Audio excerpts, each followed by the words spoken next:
Estamos em março, mês em que se comemora as conquistas femininas adquiridas com muita luta através dos séculos. É isto mesmo, a luta das mulheres por equidade e respeito é secular. Vem desde as bruxas perseguidas na Idade Média e continua até hoje. Por isso, é importante que no mês da mulher, as mulheres estejam em pauta. Então, entra na roda com a gente.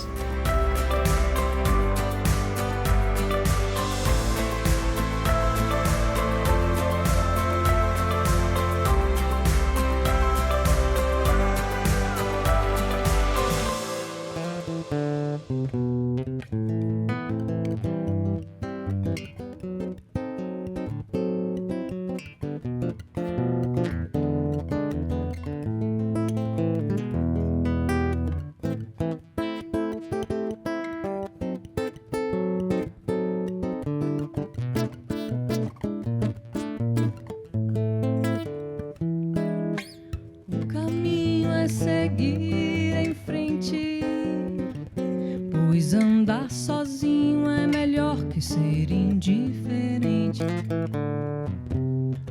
Com a cabeça erguida, vou tocando aquela minha paz perdida. Quando você precisou, estendi a mão.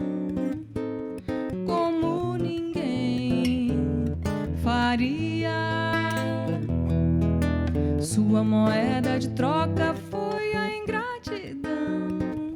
Teu egoísmo escorre pelas mãos. Olá! Seja bem-vinda, seja bem-vindo. Estamos começando o Roda de Mulheres com a bela voz de Sara Liz. No programa de hoje, vamos refletir sobre o Dia Internacional da Mulher, que foi comemorado no dia 8 de março. E para nos ajudar nessa reflexão, convidamos a secretária executiva da Igualdade do Ceará, Marti Silva, a presidente da Federação Nacional dos Jornalistas, Samira Castro, e a jornalista Fátima Bandeira. Sejam muito bem-vindas, meninas, mulheres poderosas, mulheres de luta. A conversa hoje vai ser muito boa. E durante o programa, nós vamos fazer algumas citações, citar alguns marcos importantes na garantia dos direitos das mulheres ao longo da história. Eu vou iniciar citando Nízia Floresta, a primeira educadora feminista do Brasil. Se falar sobre feminismo hoje ainda é um desafio, você imagina fazer isto em 1832.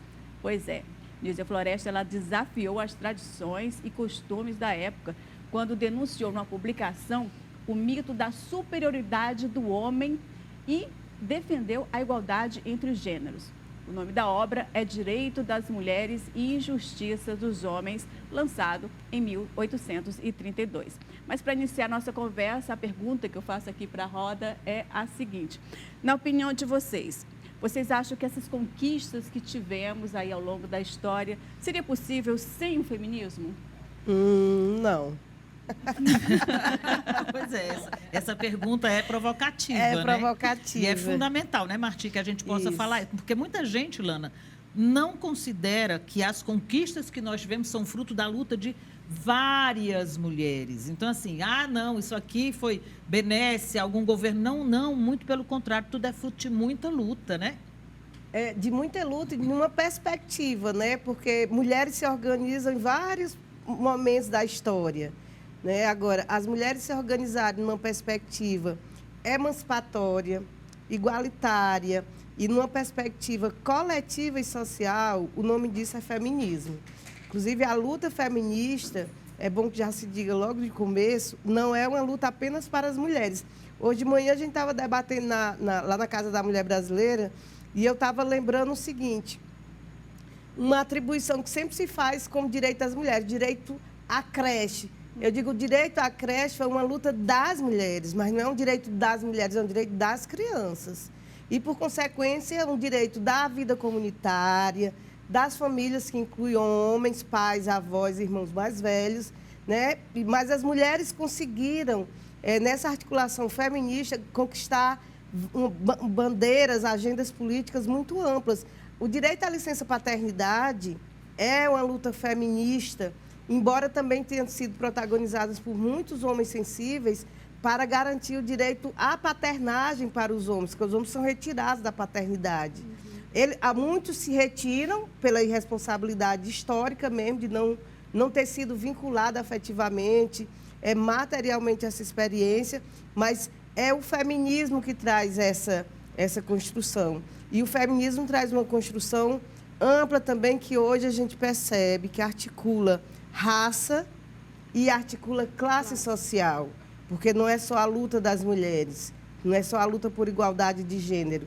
A compreensão de que as mulheres, na sua condição racial, de negra, indígena, mulher de terreiro, mulher de grupo cigano, de comunidade quilombola, as mulheres brancas também, que a gente precisa colocar a racialidade nessa perspectiva, né? Que as mulheres pobres, por serem pertencentes a uma classe social, têm um tipo de relação de gênero, né? Que acumula opressões. Então, é o feminismo que promove todas essas leituras, né? E as mulheres trabalhadoras também. Eu acho que a gente tem que trazer para a roda, né, as conquistas que a Marti trouxe muito bem, que são emancipatórias para toda a sociedade. Sobretudo se a gente pensar nas primeiras feministas, nas primeiras ondas, as sufragistas, né, que traz aí a perspectiva do direito ao voto, claro que numa perspectiva branca, né, ainda elitizada, mas esse feminismo ele vem se renovando a cada ano. Hoje a gente fala também na questão do transfeminismo. Isso. Né, porque existem as mulheres... O LGBT, LGBT, as mulheres trans, que não são mulheres cis, né? Então, acho que é uma luta que traz conquistas para toda a sociedade, né? A Marti também pontuou muito bem que não é uma oposição ao machismo, né, o feminismo, mas, ao contrário disso, é uma reafirmação da necessidade de equidade para todas as pessoas numa sociedade patriarcal, numa sociedade marcada por extremas contradições de gênero, raça e classe. Eu acho que é importante a gente colocar isso, porque as pessoas querem reduzir o feminismo como uma luta das mulheres. E se você fizer um levantamento de as políticas públicas, sociais, as políticas compensatórias, toda essa rede de atendimento social, ela é fruto da luta das mulheres, de uma maneira geral, né? Por que é fruto disso? Porque, na prática, é a gente que sofre as consequências de todas as mazelas que afloram na sociedade, que afetam a sociedade. Porque é a gente que, culturalmente, cuida das pessoas, do pai, da mãe, do filho, do marido. Culturalmente foi nos dado esse papel, e esse papel acaba colocando nas nossas costas uma responsabilidade muito grande. Eu não posso sair para trabalhar se eu não tiver creche. O meu filho não pode adoecer se eu não tiver posto de saúde. Ele precisa da escola. Né? Então, assim, quando você junta as políticas sociais, elas, na verdade, são fruto da luta das mulheres em benefício da sociedade como um todo. Por isso que a gente diz que a luta feminista não é uma luta das mulheres, é uma luta da sociedade. É preciso que os homens compreendam que esta luta é de todo mundo, é de uma outra forma de sociedade, de uma outra forma de organização de sociedade. Eles enxergam... Não enxergam. Não, porque eles enxergam, é pior que isso, eles enxergam como se fosse uma luta contra os homens. Aí dá a impressão que você está lutando... E, na verdade, a gente não patriarcal. opõe feminismo ao machismo, porque são coisas completamente... O machismo é um preconceito. Então, assim, o machismo é fruto de uma sociedade estruturalmente patriarcal. Então, ele é um preconceito fruto do patriarcado. O feminismo não é um preconceito, não é uma oposição ao machismo. O feminismo é uma nova forma de mundo, uma outra visão de mundo, quase uma, não sei se a gente pode exagerar, mas quase uma ideologia, tá? Que quer construir outra sociedade com equidade. Né? Compreendendo, inclusive, as nossas diferenças, porque a Marti pontuou bem. Nós somos brancas, pretas, idosas, jovens, mulheres com deficiência, ciganas, quilombolas, indígenas, e as nossas pautas são diferentes. Exato. E o feminismo avançou muito, inclusive, nesta compreensão com as mulheres trans hoje.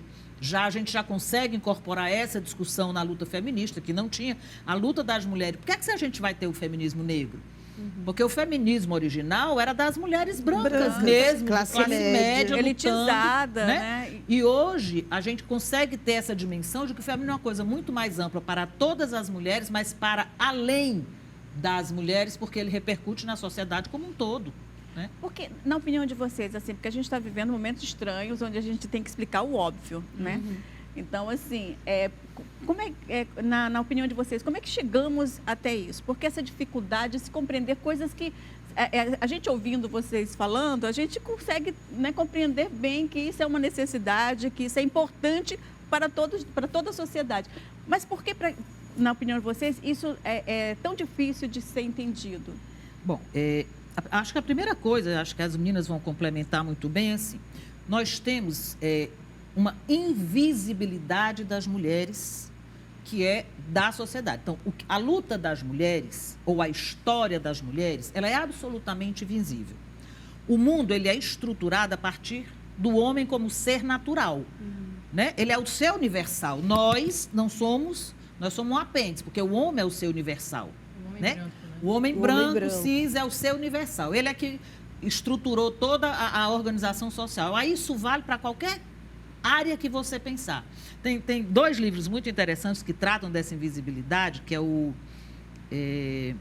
A Economia Invisível, da Catherine Marsal, que é uma jornalista alemã, que é maravilhosa. Ela vai dizer, por que a economia é desta forma? Porque ela é pensada a partir dos homens. Nós não somos, nós só somos mão de obra para ser explorada, ou então para que os homens possam cuidar da economia. Tem um trecho muito engraçado, eu vou tentar resumir, mas é que ela diz assim, para que não era o Einstein, era o...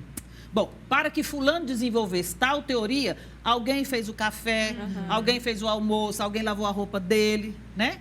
Ele é o que aparece, mas tinha um suporte, né? Que era tão importante quanto e que deveria ter um peso econômico, por isso que o trabalho doméstico deveria estar no PIB. E tem um outro que é da Caroline Pérez, que é o jornalista inglesa, que é o Mulheres Invisíveis, e ela faz uma pesquisa fantástica. Ela pesquisa assim, como é que são construídos os dados que norteiam todas as políticas. E quando ela faz o recorte dos dados, você vê que é este homem universal que norteia os dados. Então, as nossas pluralidades e diferenças, elas não são. Então, tudo isso é nos invisibilizando em todas as circunstâncias. Por isso que é tão difícil para as pessoas entenderem o papel que a gente, enquanto mulheres, exercemos na sociedade para avançar e fazer as transformações. E reage, inclusive, contra, né? Porque normalizou também, né? Sim, porque isso é o natural. O natural é a sociedade ser pensada a partir dos homens, é estrutural. Não é? E essa estrutura que criou, isso é iluminista. Está lá atrás, no século XVI. A ideia do homem ideal, ela também foi muito utilizada para refletir a chegada, a intrusão dos colonizadores nas Américas. Então, eles vinham com a imagem, a construção do homem ideal. O homem ideal, ele é branco, ele é cis, ele é vinculado a uma tradição cristã, né?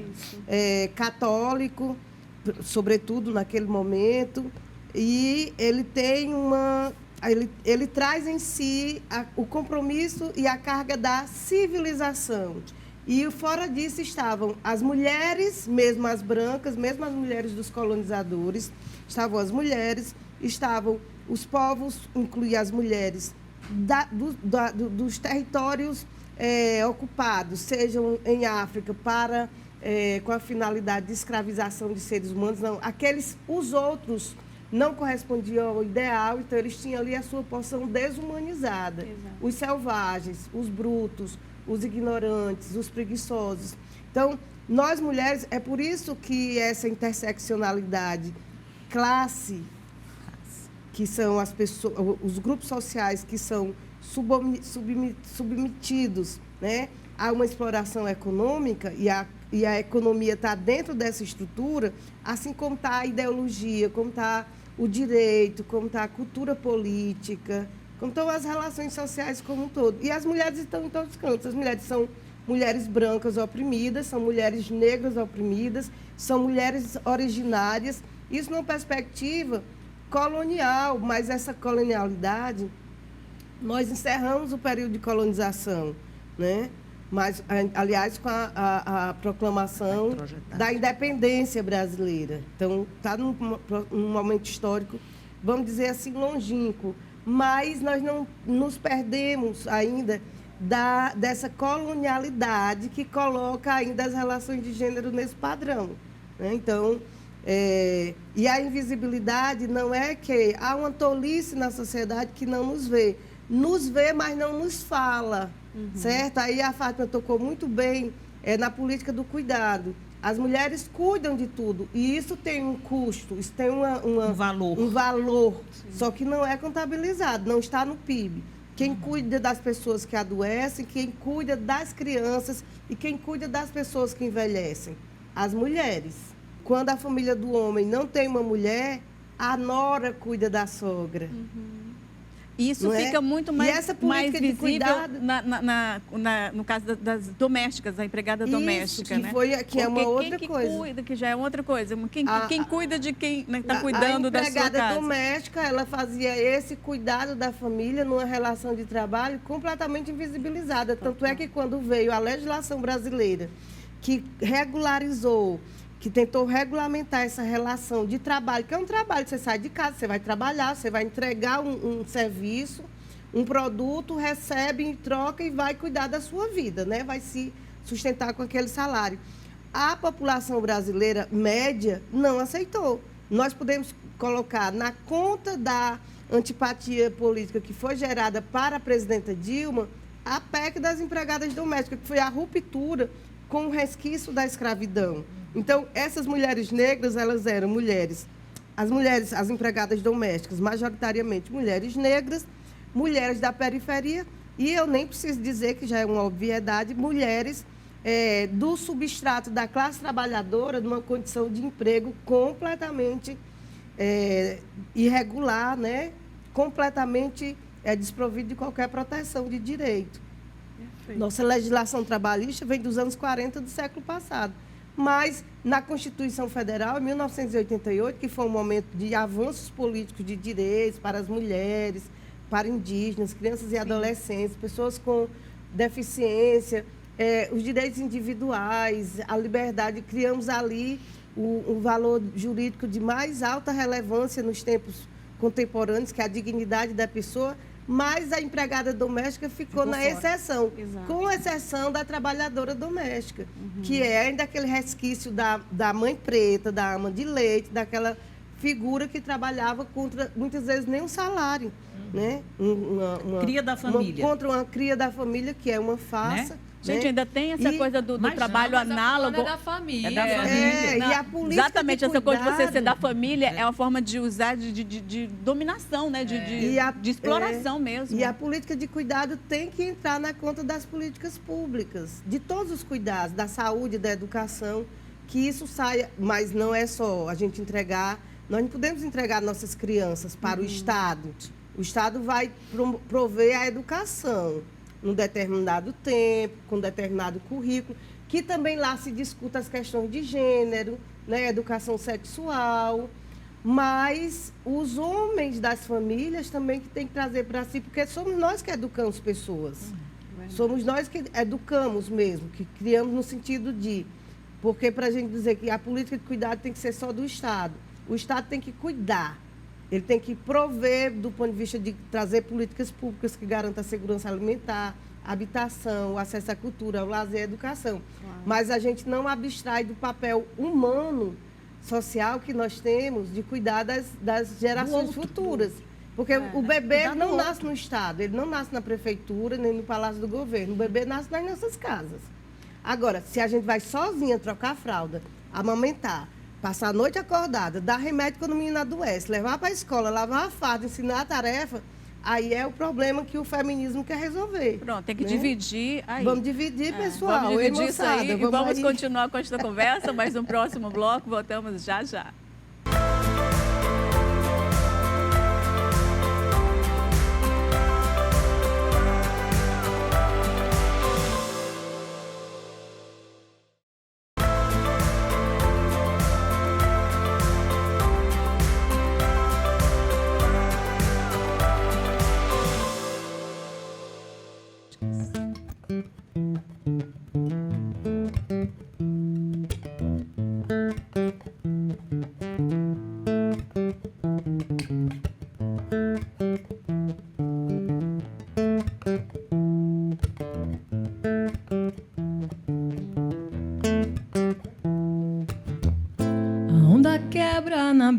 da praia. Milagres na areia com água e sal. Besteira é pensar que pode aguentar tudo. Peito não é escudo. Peito não é escudo. O que te enverga, mas não te arrebenta. E nesse país não é fácil viver. É tanta injustiça e a justiça é cega pra quem paga pra ver. Pra quem paga pra ver. Voltamos com Roda de Mulheres falando sobre as lutas e conquistas femininas ao longo da história. Você sabia que o primeiro partido político feminino foi criado em 1910 pela sufragista Leolinda de Figueiredo Daltro e tinha como objetivo mobilizar as mulheres na luta pelo direito ao voto, que só foi conquistado em 1932. Leolinda foi perseguida e apelidada de Mulher do Diabo por defender os direitos das mulheres e dos povos indígenas. Bom, de 1910 para cá, conquistamos muito espaço, na verdade, mas na política. Mas acho que ainda está bem longe de ser o ideal. O que é que vocês acham sobre isso? Muito longe ainda. Acho que nós não representamos nem 20% dos parlamentos. Por exemplo, estadual, eu sei que é esse percentual. Somos apenas 20% dos 46 deputados estaduais aqui no estado do Ceará. E uma população majoritariamente feminina. Aliás, eleitoras também são majoritariamente, né? São mulheres, são a maioria do eleitorado. E para nós, o que é que delegado hoje em lei? Uma cota, umas cotas mínimas de participação, que me desculpem, eu acho insignificantes. E mais do que isso, a questão de um financiamento para uma candidatura feminina, uma candidatura de uma mulher que represente os interesses das mulheres. Também tem isso, Lana. A gente não quer que mulheres que representam outros interesses estejam lá nos nossos espaços de poder e de decisão. Isso não, ela colocou uma coisa assim, importantíssima, porque não é só o fato de ser mulher, mas que mulheres são essas que estão aí? Será que elas nos representam realmente? É até possível a gente levantar aqui uma estatística muito superficialmente de que houve sim o aumento da representatividade, da representação feminina nos parlamentos, né, como um todo, no Congresso Nacional, no Senado, nas assembleias, câmaras municipais, mas também, em contrapartida, houve um aumento, vamos dizer assim, do pensamento conservador. Então, muitas mulheres foram eleitas levando ou sendo representante desse pensamento conservador. E boa parte dela em função da sua vinculação parental, é filha, é esposa, né, é irmã, quer dizer, mas a perspectiva das mulheres que lutam por direitos, por equidade, né, por igualdade de direitos. Quando a gente fala igualdade, só que um parente, não é igualdade porque a gente sabe das diversidades, da diferença. Mulher não quer ser homem, né? Equidade, né? Da equidade, né? No caso depois a gente pode usar a expressão igualdade de direitos. Então, nessa perspectiva, é uma representação que vai estar sempre vinculada ao campo democrático, ao campo dos direitos humanos, ao campo do reconhecimento de que o feminismo não está naquela conta do que os conservadores têm falado hoje, da ideologia de gênero. Porque esse termo ideologia de gênero, na verdade, é uma tentativa de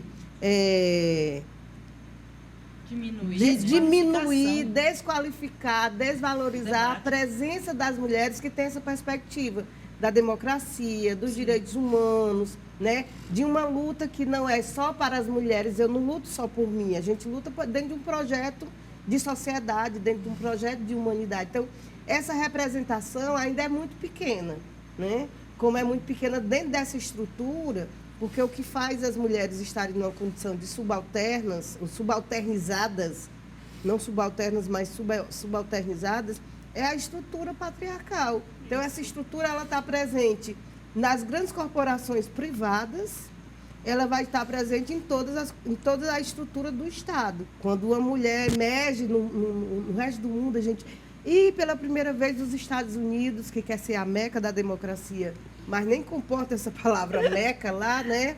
Pela primeira vez, recentemente, elegeu uma vice-presidente mulher, né? Pela primeiríssima vez. Então, esse é um problema global. E aí a representação política em todos os campos. Aí a gente vai também para os partidos políticos, para a direção das instituições, as mais importantes, as mais simples.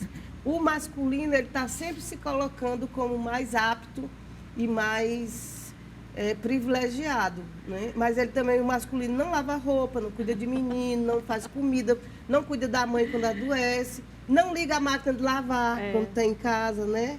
Então, é por isso que a gente volta para aquela história da política dos cuidados. E não é cobrado como nós. E não é cobrado Porque como para nós. que nós cheguemos aos espaços de poder, nós temos que lutar muito. Porque assim, qualquer homem pode ser presidente de qualquer órgão, independente da sua qualificação, ninguém questiona. Ninguém questiona. Mas se a gente colocar uma mulher na presidência do Banco do Brasil, ela é Por que será que colocar esta mulher aí? Se ela tem competência para tal. Você não pode Ninguém errar, questiona quando eu indico um homem para o Banco do Brasil, para a Caixa Econômica, para órgão público nenhum. Mas se for uma mulher, ela tem que provar que tem a qualificação e a experiência necessária para estar naquele lugar que não é dela. Porque nessa estrutura, aquele lugar não é dela. Então, assim, a nossa representação na política, de uma maneira geral, não só no legislativo. No legislativo, nós somos, em média, 17%, levando-se em conta todos os parlamentos. Câmaras legislativas, Câmara Federal, câmaras municipais, assembleias. Então, nós temos uma média de 17%, nós somos 52% da população quase. Então, praticamente, a gente não tem não está representada nesses parlamentos. Mas não é só nos parlamentos. Quantos partidos políticos têm mulheres na direção? Na direção, não é filiadas, é na direção. Você conta nos dedos os partidos que têm mulheres na direção. E, basicamente, os partidos de esquerda. Porque se você vai para os partidos de direita, não existe nenhum. E alguns ainda de centro e de centro-esquerda ainda não tem mulheres também na sua direção. E quando tem, não está nos cargos. É vogal, que a gente chama, né? Sim. Fica lá, mas é vogal. Não é a presidenta, não é a secretária de finanças, não é a secretária-geral, é vogal. Faz parte das executivas, mas não está nos cargos de direção. Associações, sindicatos, reproduzem isso, porque a gente não pode achar que a gente está na política só quando a gente está disputando cargos políticos, legislativos ou executivos. O nosso cotidiano é feito de política quando eu estou na associação de moradores, na associação de bairro, no sindicato, nas federações, nos partidos também, mas não só.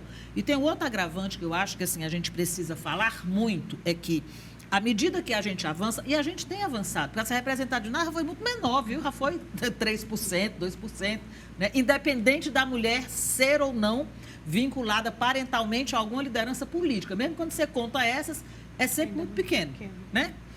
Mas tem uma coisa que emerge muito fortemente, que é a reação à nossa participação política. Quando você vem para a política, as mulheres conseguem avançar um pouco, porque a gente avançou um pouco. O que é que vem junto? A violência política de gênero. Totalmente. Isso. Então, assim, toda vida que a gente consegue avançar um pouco, vem um contraponto para tentar nos puxar de volta. E esse é um debate que a gente tem feito, porque eu sou do Partido dos Trabalhadores e das Trabalhadoras, eu tenho 7 parlamentares que estão sendo vítimas de violência política de gênero, nas diferentes circunstâncias, né? Até porque é loura, porque é uma borboleta, sabe? Então, assim, é um negócio muito complicado. Então, quando a gente avança, ainda vem a tentativa de puxar, e aí também não é só a direita que faz isso, não.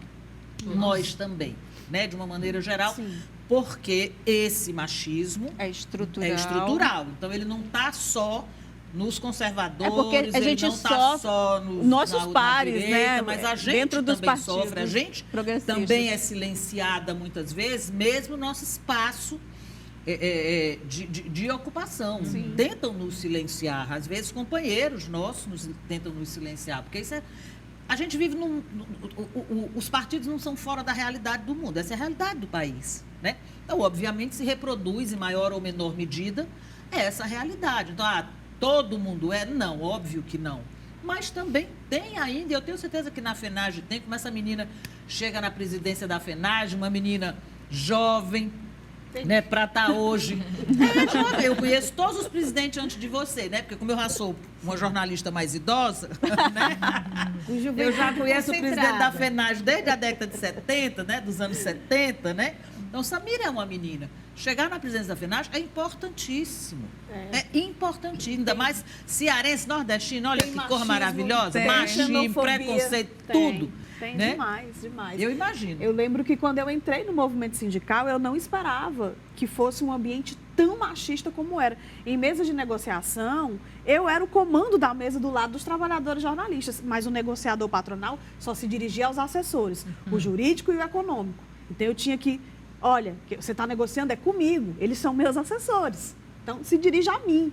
Né? Então, Tem sempre estar falando, né? Eu aqui, Opa! ou falando mais alto. Imagina isso no dia a dia de toda e qualquer mulher, desde a mulher que vai fazer a sua venda na rua, né? E o homem prefere se dirigir a um outro homem no mesmo negócio, né? Dentro das grandes corporações que não têm conselhos paritários com a presença de mulheres. Isso é um absurdo. E esse machismo, ele é tão nocivo e ele mata. Sim. Né? Sim. Nós hoje, as mulheres, a cada 6 horas, temos casos de feminicídio. Aí, que é um outro assunto que eu acho que é muito importante estar na pauta. Né? Essa questão da violência contra a mulher. Né? Que a gente tem que tomar essa consciência. Por que está se matando tantas mulheres assim?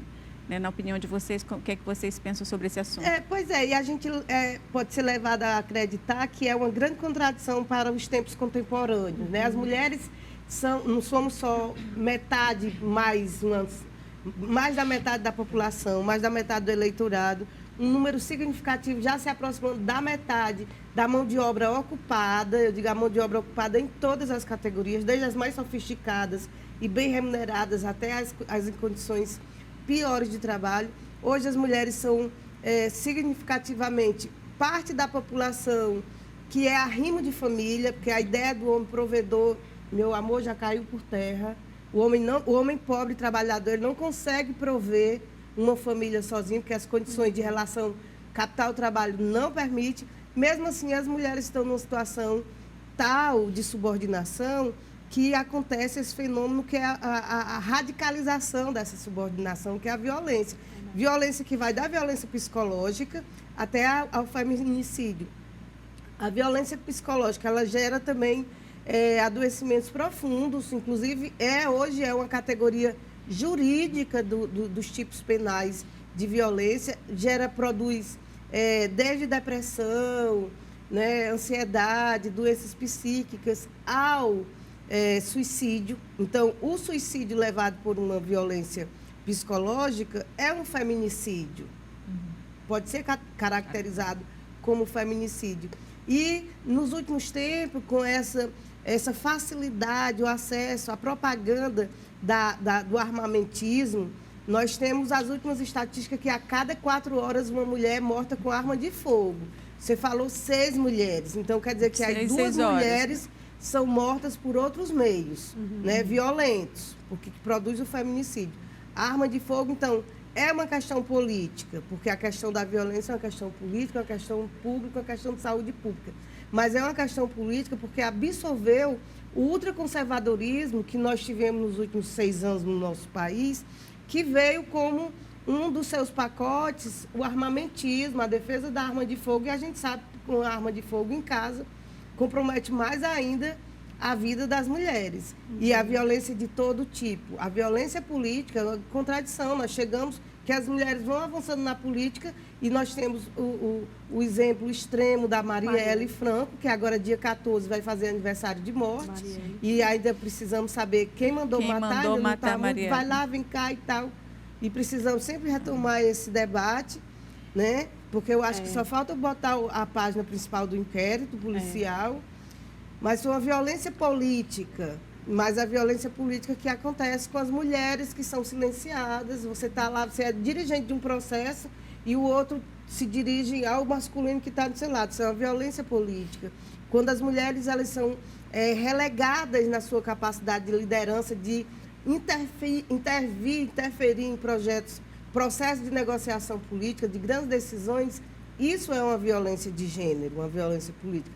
E essa está sendo cada vez mais visível a ponto de, positivamente, a Justiça Eleitoral hoje já tem essa categoria como um dos crimes eleitorais, uma das coisas que compromete, né, a conduta eleitoral correta que se espera de qualquer pessoa, é a violência de gênero. Mais uma que a gente vai ter que enfrentar, né?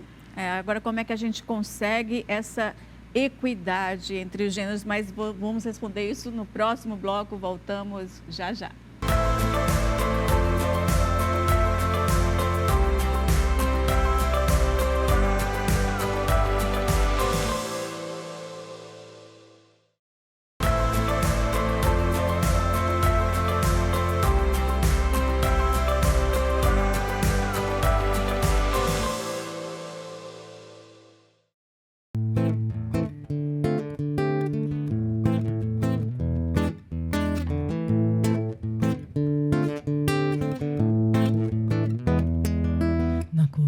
Da maré é que a gente se renova. Na corrente da maré é que a gente se renova. A gente que ri, a gente que ama e a gente que chora. A gente que ri, a gente que ama e a gente que chora. Na corrente da maré é que a gente lava a alma. Na corrente da maré é que a gente lava a alma, onde o coração aflito se encontra com a calma, onde o coração aflito se encontra com a calma. É isso, estamos de volta com Sara Liz, essa voz maravilhosa. Sarinha, você tem cartão de crédito? Tenho. A pergunta foi assim, hoje todos nós temos cartão de crédito, todas nós, mulheres, temos cartão de crédito, mas nem sempre foi assim, né? Porque teve um tempo em que esse era um direito exclusivo dos homens, até 1974. As mulheres solteiras ou divorciadas que solicitassem um cartão de crédito ou empréstimo, elas eram obrigadas a levar um homem para assinar o contrato. Você já pensou nisso, meninas? Você tinha que pedir autorização para tudo, né? Para trabalhar, tudo. porque a mulher é considerada... Até muito pouco tempo você não podia ser proprietária. Sim. Mulheres não podiam ser proprietárias. Elas tinham... todos os bens tinham que ser em nome do homem. Gente, década de 70... Historicamente, isso, foi as mulheres ontem. eram relativamente, do ponto de vista jurídico, relativamente incapazes. É como se a mulher sempre tivesse 16 anos de idade. Então, para muitas coisas, tinha que pedir autorização do marido ou do filho. E recentemente teve uma polêmica, desculpa, do pai. Recentemente teve uma polêmica dos planos de saúde, que a mulher, para implantar um DIU, tinha que pedir autorização do marido. Sim, foi mudada há pouco tempo. Foi mudada há pouquíssimo tempo. As políticas de controle, né, da natalidade, gente, ligadura de tronco. Historicamente foi ontem, né? Isso. E na música? Mas é ontem mesmo. Foi ontem mesmo. Exatamente. Né? E na música, você sente muito essa questão de gênero? Eu estava refletindo sobre isso esses dias, né? Por, não sei se coincidência, né? Mas, por exemplo, eu sinto falta de conhecer mais mulheres compositoras, ou seja, que escrevem as suas histórias, que falam por si, né? Não desmerecendo as intérpretes também, que são importantes. Mas, assim, tem bem menos espaço para a gente também. Eu acho que a gente é menos incentivada desde sempre. E, infelizmente, a gente às vezes até escuta de outras mulheres alguns discursos preocupantes, assim, eu só contrato homens.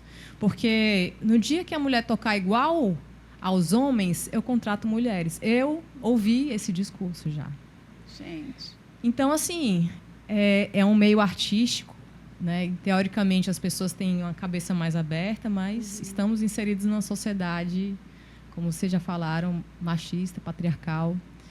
E aí é uma luta, né? Se a gente for pensar, elaborar, por exemplo,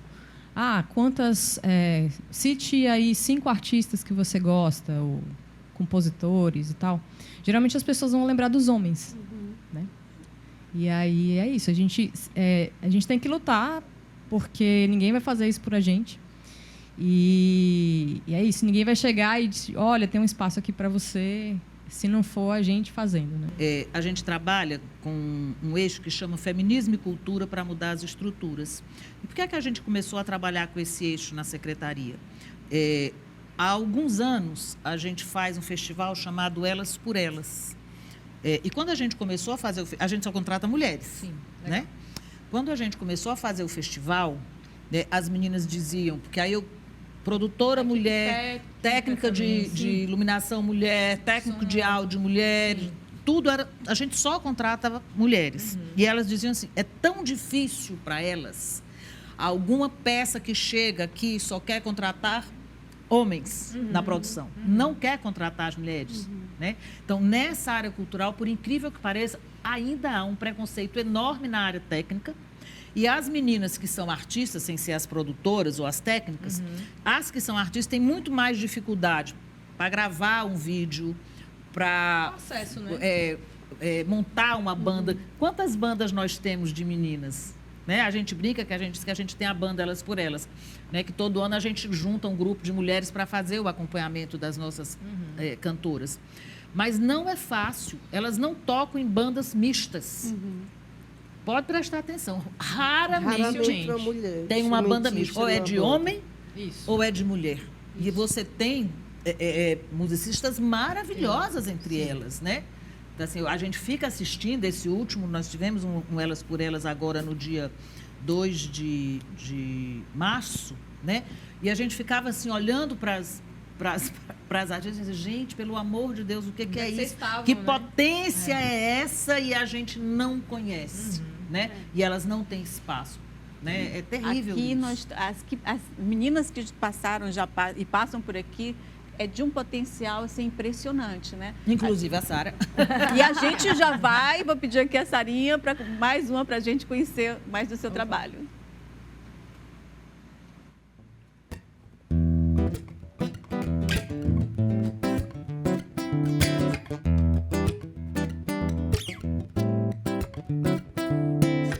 Me embalar na tua rede me traz sede de querer.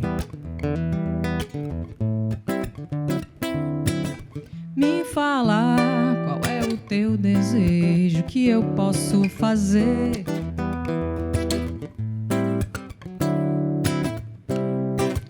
É sempre assim quando você está por perto, faz aparecer o mar num deserto. Meu coração não quer calar, o meu peito é batucada até de madrugada. Uau, muito bom. E como é que tá as agendas, como é que estão os trabalhos? Olha, eu vou te falar, é a terceira vez que eu venho para cá, né? Isso. A minha participação aqui nesse programa. E todas as vezes, não sei se por uma coincidência, mas tem alguma coisa acontecendo na minha carreira, na minha vida artística. Que coisa boa. Vai ter lançamento de um single chamado Sereno, que é uma das músicas que eu toquei agora há pouco. E é isso, vai ter show de lançamento. E eu estou preparando um EP também para ser lançado em breve, nos próximos meses. Acredito que começo de maio já dá certo, mas aí estou aguardando umas... Já tem data para o lançamento? Do EP não, do single sim, dia 21 de março, quinta-feira. Pronto. Aí, tipo, já pode convidar todo mundo, é aberto, como é que vai ser? Bom, eu vou fazer um show de lançamento, porque o meu aniversário é dia 20 de março, aí eu vou me dar de presente esse single, né? E esse show eu vou fazer o que eu gosto de fazer, né? Que é cantar, que é, enfim, fazer música. E esse show vai acontecer dia 21, no Tipo Café. Pronto, então está feito aí o convite. Logo eu vou liberar as entradas aí no Simpla, para venda de ingressos e tudo mais. É isso. Sim. Podemos ouvir mais uma? Pode sim.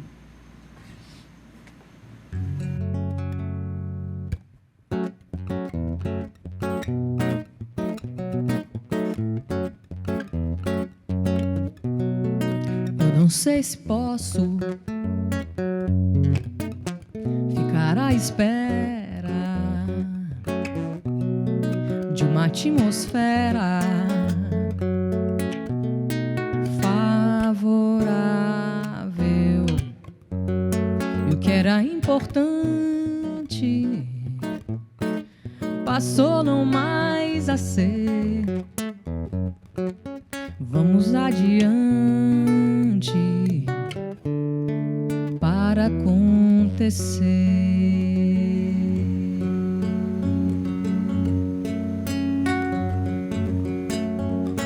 A água que gira o moinho da vida não seca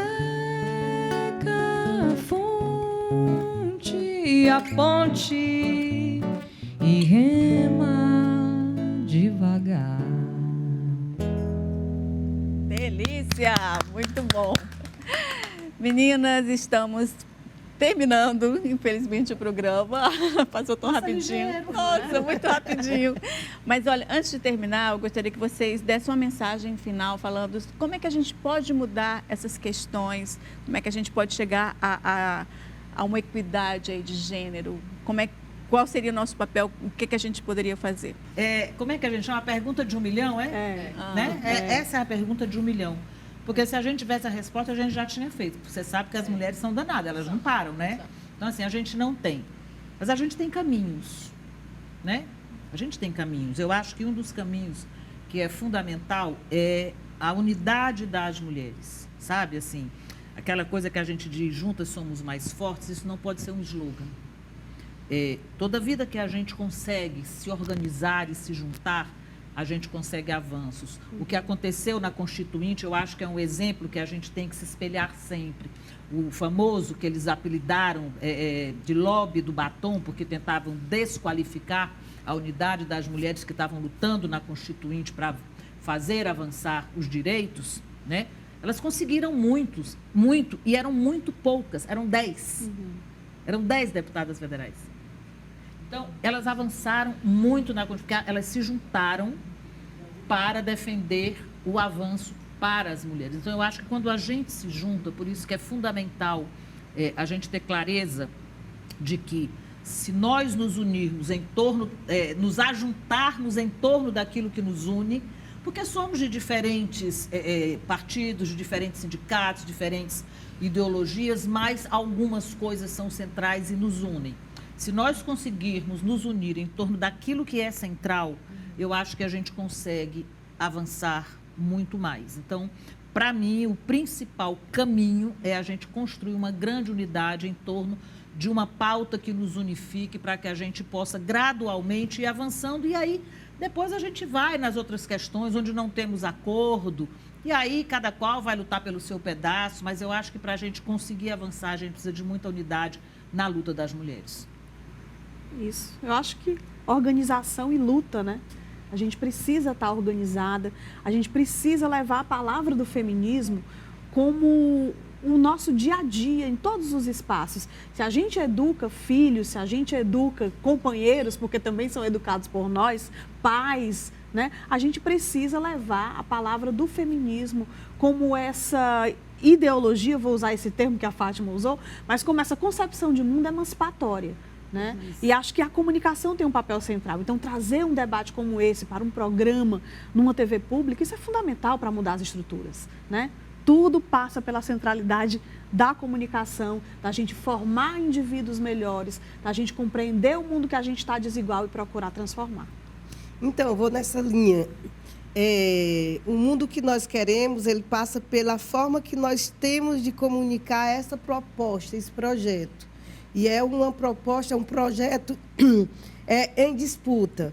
Então, nós vamos ter a grande centralidade aí, que é geral para homens e mulheres de todas as idades, de todas as regiões, que é uma questão planetária, é da democracia, que é a possibilidade de inclusão do maior número de interesses, porque nós somos uma sociedade absolutamente diversa. E para as mulheres, porque é bom que a gente use o plural, né? Nós somos mulheres, de todas as idades, de todas as regiões, de diversas raças, etnias, com vários interesses, mas para as mulheres ter essa perspectiva de ruptura com o patriarcado e construir equidade é a organização. Nós precisamos estar organizadas em qualquer perspectiva. Vou estar organizada numa perspectiva de ter uma ação sobre o meio ambiente, mas sabendo que eu sou mulher e que a política ambiental tem que considerar a questão de gênero, na minha política de educação, na minha categoria profissional, no partido político, mas a grande centralidade dessa organização é o feminismo, sim. Então, nós precisamos estar organizadas e precisamos também chamar o resto do povo a se organizar, que são os homens precisam estar organizados. Pode ser que o feminismo é um sujeito político, vamos dizer assim, que auto-organiza as mulheres. Mas os homens precisam estar organizados politicamente, porque, no final das contas, é a política que vai conduzir essa ideia de equidade e organizados numa perspectiva de respeitar as mulheres e buscar também essa equidade, porque nós queremos nos emancipar e queremos emancipar os homens do racismo, do machismo, porque o machismo também é uma prisão. E você imagina aquele homem pobre que não pode bancar do provedor, ele para sempre ter nas costas esse peso de classe, né? De achar que é fracassado, ou aquele homem que tem que achar que que precisa ser o atleta sexual, ou aquele homem que tem que achar que não pode chorar, que não pode ter emoções, que não pode cuidar dos filhos porque isso é sinal de fraqueza. A gente quer trazer também esses homens para uma perspectiva de sociedade, de humanidade, porque não vamos ser equânimes sozinhas. A gente caminha, os homens têm que caminhar juntos. A gente avança e os homens têm que avançar. Né? Então, eu acho que é esse caminho. Somos nós aqui com o nosso feminismo, somos nós com os homens numa perspectiva democrática de sociedade. É isso. E complementando, no meu caso, né, continuar produzindo, né, continuar falando, não só por mim, né, mas eu acho que quando uma mulher fala, quando uma mulher está em destaque, eu acho que ela está representando outras mulheres também. Então, acho que... Quando canta... E quando canta, né? Nos encanta.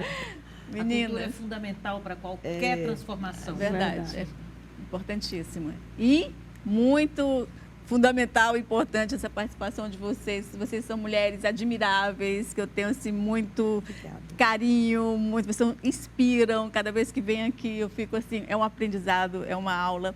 Então, assim, muito obrigada pela participação de vocês, tá bom? Que venham mais programas como esse. Estamos encerrando mais um Roda de Mulheres. Obrigada por sua audiência. Lembrando que os quadros em exposição são das artistas plásticas Nívia Castro e Solana Salmer. Vocês podem conhecer melhor o trabalho das artistas acessando as redes sociais. E se você perdeu parte da nossa conversa de hoje, não tem problema, basta acessar Roda de Mulheres na playlist da TVC no YouTube. Eu te vejo na próxima semana. Vamos ficar com Sara Liz. Super beijo. Até lá.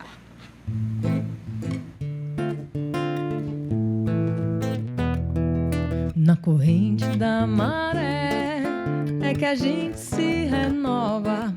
Na corrente da maré é que a gente se renova. A gente que ri, a gente que ama e a gente que chora. A gente que ri, a gente que ama e a gente que chora. Na corrente da maré que a gente lava a alma.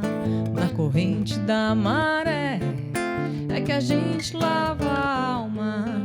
Onde o coração aflito se encontra com a calma. Onde o coração aflito se encontra com a calma. Ao som das ondas que transformam o raso em fundo, num baque alto, claro, sincero, sereno e profundo. Ao som das ondas infinitas nesse mundo, num baque alto, claro, sincero, sereno e profundo.